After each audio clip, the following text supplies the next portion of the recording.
Imos agora con outra entrevista estas que tiña eu ganas de facer fai tempo, porque a verdade é que un vai vendo sin coñecer moito, non? Da historia do noso protagonista que estamos que imos a ter hoxe aquí, pero sí vou nos seguindo a través das redes, non?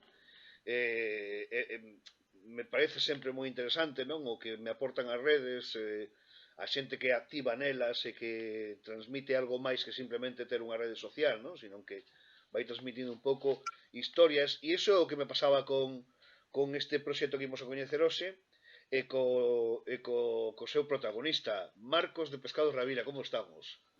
Moi ben, que tal, José? Nós tamén, bueno, eu tamén tiña moitas ganas, bueno, falo en nome de Pescado Rabina, pois tiñamos moitas ganas desta entrevista. Pois a verdade é que ademais, bueno, o importante primeiro é que a xente sepa a historia de Pescados Rabina. Contanos un pouco de onde ven hasta chegar a ti, claro.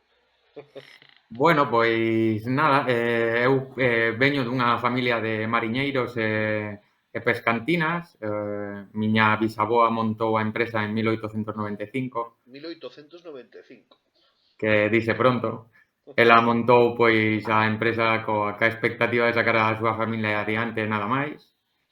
E aquí estamos, non? Despois, pois nada, a miña avoa, xa nos anos 80 meu pai lle deu un xiro á empresa e ora tócame a min liderar un pouco. Que xiro foi o que lle deu o teu pai á empresa? Quero dicir, do que era a tua aboa, ese momento no que teu pai dá o cambio de rumbo, como foi? Que decisións tomou?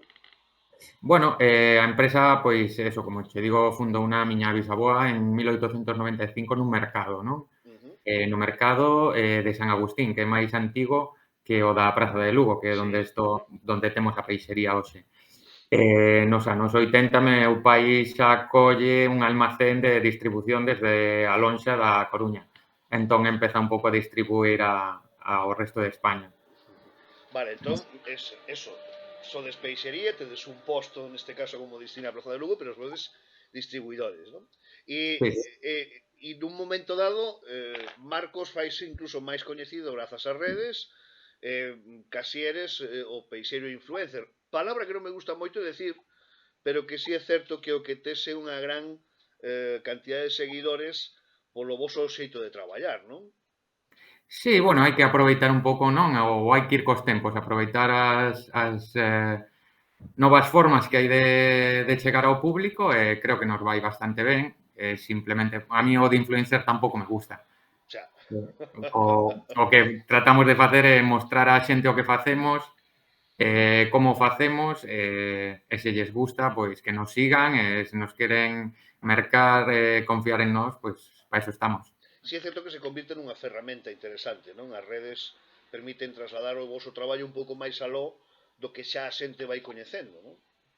Desde logo, igual que te decía que meu pai nos 80 pois cambiou un pouquiño, hoxe en día todo é moito máis dinámico, e as redes, as páxinas web, todo inflúe un montón. Hoxe tivemos un día de locos, tivemos que subir desde Arousa pa A Coruña, baixar e volver a mandar pa Asturias, bueno, hai que, xa che digo, hai que estar en todo e ir cos tempos. Bueno, o que mellor na xente non sabe é que de que vos colocades o voso produto en probablemente entre os mellores cociñeiros que hai. Eso é unha parte importante, porque primeiro enténdese que ademais traballades calidade e que Ujú. ademais vos soupechedes chegar ben a quen quere traballar esa calidade, non? Como é un pouco de traballar coas mellores cociñas que hai? Como é eso? Pois a verdade é que para nós é un orgullo e moi sinxelo, eh? Sí. Eles saben o que queren e nós temos que darlles iso e non hai máis. Eu sempre digo que na confianza é a base dos negocios e non se pode romper. Hai que dar o que o cliente busca e nada máis. Claro, pero eso é unha exixencia importante, non? Porque ese cliente que busca que poderíamos dar un montón de nomes, non? Pero esos cociñeros que buscan unha calidade top, non? A Ujú. ti exíxeche, a vos exixe autoexixirvos tamén máis, non? Ter que ir eso, tío, se acabas de decir. Tú eches que ir dunha punta a outra tal, porque tienes que ter un produto posto en Asturias para algo seguramente importante, eso a vos xenera tamén unha autoexigencia importante, non? Sí, sí, sí, a exigencia sempre é moi alta, o sea, non sabemos con quen tratamos, nos exigimos o máximo e cando non se pode chegar a ese nivel tamén hai que ter a humildade de decir, pois, oye, non hai este produto pa ti hoxe e non pasa nada. Xa che digo que eles con nós, pois, son moi fáciles e o entenden cando chega bueno, pois a este punto que non se lles pode ofrecer o produto. Claro, pero como é un día a día de Marcos? Quero dicir, que faz desde que comezas a xornada ata que rematas, que a veces nunca se sabe. Pero, a ver, hai días máis fáciles e outros máis hoxe é un día, bueno, foi unha mañá un pouco movida, pero a tarde a teño fácil. Eu levántome ás 4 da mañá. Ujú. Eu ás 5:30 estou no porto da Coruña. Ás 7:30 estou no mercado. E ás 6 da tarde estou na lonxa de Ribeira. Trato de chegar ás 11 ou 12 á miña casa. E algunha tarde, como hoxe, pois teño que tomala libre porque senón non dá. A min gustame que podas contar isto, non? Porque a xente tamén ten que saber por que as cousas se consiguen e que traballo hai detrás, non? E moitas veces nos creemos que as cousas veñen así caídas do ceo e de eso nada, non? Ujú. E claro, é máis cando vos traballades con esa exigencia e esa autoexixencia de buscar o mellor produto. Que hai que estar onde hai que estar cando hai que estar, non? Sí, bueno, outra cousa tamén que é moi importante, toda esta historia, non, de Pescados Rabina tamén, básase, nos mariñeiros, quero decir, nós, temos unha confianza nos mariñeiros cos que traballamos, temos unha relación que fai que isto sexa posible, que Pescados Rabina móvese, pero ao final tamén somos un eslabón máis. Claro, claro. Isto é unha cousa de moita xente, non só de Pescados Rabina. Os pescadeiros aquí, os pescadores forman parte da nosa cadena. E nós, pois, levamos anos traballando con eles e fan que todo isto sexa posible. Na túa familia houbo pescadores tamén? Sí, sí, sí, meu avó foi mira, foi mariñeiro Ujú. e moitas veces na embarcación era o mariñeiro cociñeiro. O sea que de feito, hai un prato que meu pai sempre recorda e ao meu avó paterno non o coñecín moi pouco. Teño os recordos moi vagos. Ujú. Pero hai un prato que era os calamares con chocolate. Calamares con chocolate. Era o que facía el na embarcación moitas veces para os Ostras. mariñeiros. Sí, sí, sí, sí. E iso que era unha idea dela, unha receta que sacou de algo? Pois non sei, eu algunha vez mireino en internet hai recetas, fai pouco llo propuxen a Moncho do restaurante Millo, Ujú. que sempre busca así recetas máis un pouco máis novedosas, comprometeuse a facelo este ano. Bueno, hombre, hai elaboracións, o mesmo mole poblano está feito cunha base de cacao, non? Ou pasa con moitos elaboracións en países como a México, a ti.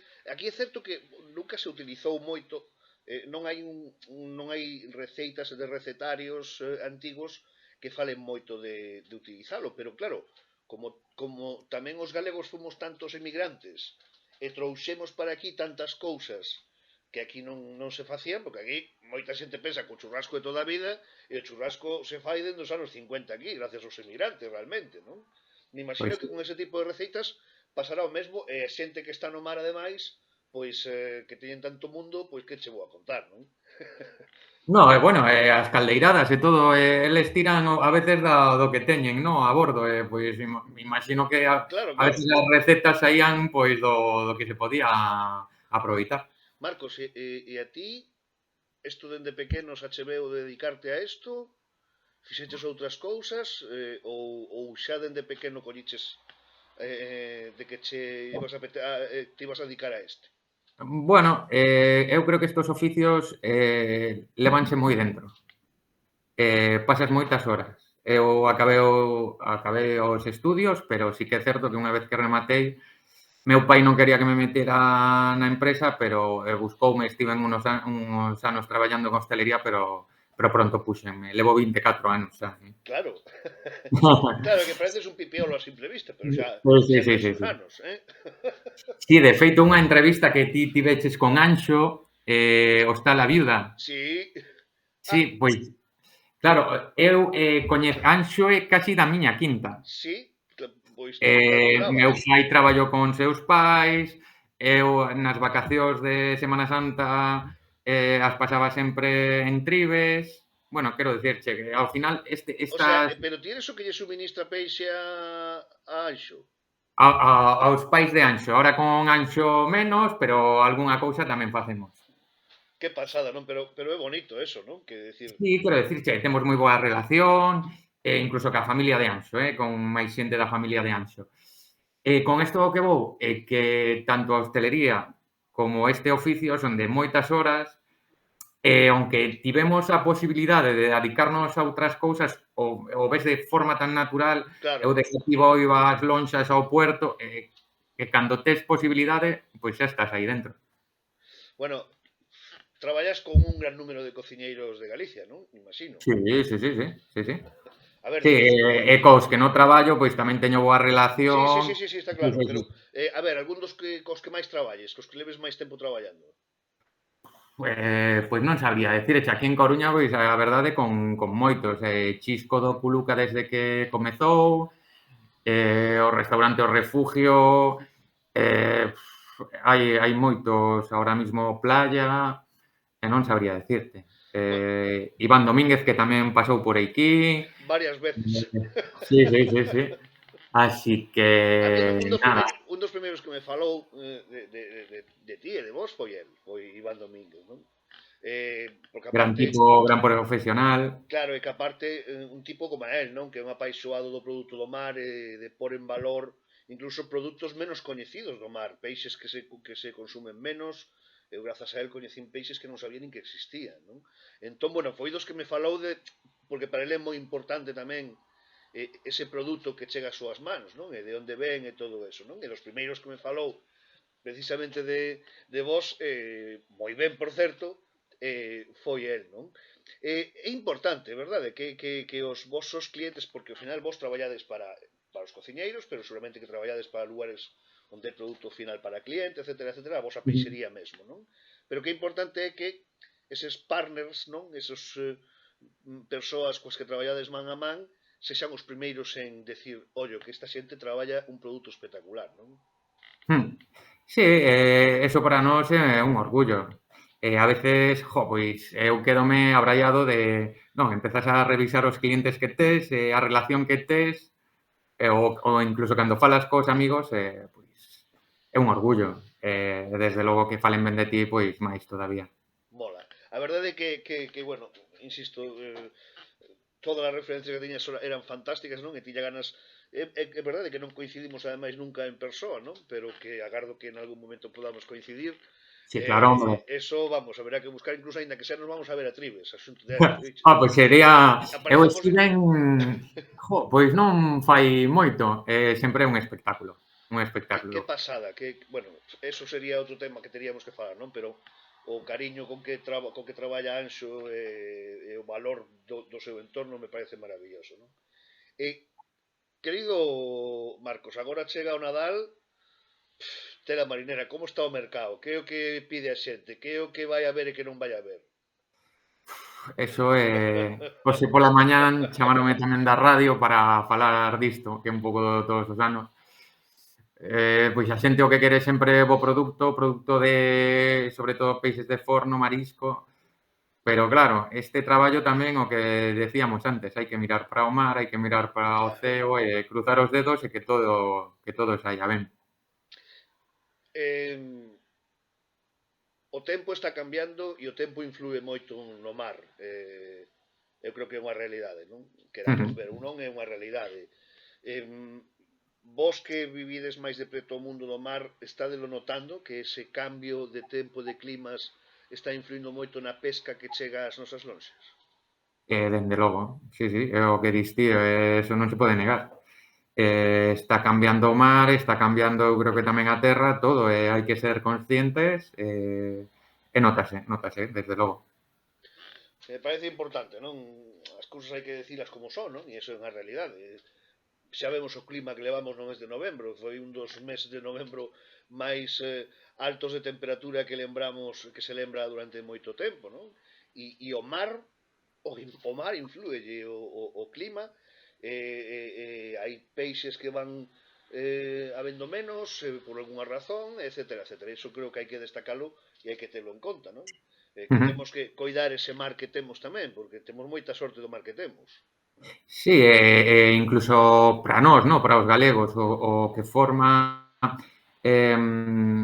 parte que forma, non, a pesca da nosa cultura, da nosa riqueza, xa non só cultural, tamén económica, é un tema a ter moito, pois moito coidado e de traballalo moito e de facelo moi ben, porque aquí móvese moito carto, moitos traballos, hai que facelo e facelo xa. Claro, claro, é que Non se pode esperar. non é ningunha broma, o teño moi claro. Bueno, agardo que teñas un mes de decembro de non parar, Tamén agardo que despois de decembro teñas un pouquiño para descansar, que falta fai, eh? Sí, sí. Pero Sí, nos en xaneiro sempre pechamos en Madrid Fusión e aproveitamos, imos pa alí. que ao fin e ao cabo vas a traballar tamén. Bueno, pero de outra forma. Esa é outra forma. Sí, porque agora tamén en canto a temas de gastronomía empeza movido como sempre, Madrid Fusión, bueno, varias cousas que van vindo aí, Fitur, que ao final tamén ten unha influencia, bueno, un non parar. En todo caso, quero agradecerche moito que estiveras hoxe no Comer e Falar, vale? Desexo que sigades facendo as cousas tamén como as facedes. Temos que voltar a falar para falar máis en profundidade de máis sobre o mundo do peixe, dende a vosa perspectiva, que sodes os que tedes contacto directo cos cociñeiros, pero en todo caso sí me apetecía moito que a xente coñecera o voso proxecto, o voso traballo, e que, insisto, que sigades facendo moito tempo así, Pois nada, moitas grazas e nada, aquí estamos para recibirte sempre, José. Ha sido, pois nada, unha pasada coincidir nesta ocasión. Mira, se acaso, a ver se facemos por quedar un día por ir a ver a Iván, vale? E despois imos a Tribes. Eso mesmo. Querido Marcos, Pescado Rabina, moitísimas grazas por estar no Comer e Falar, compañeiro. Grazas a ti, unha aperta.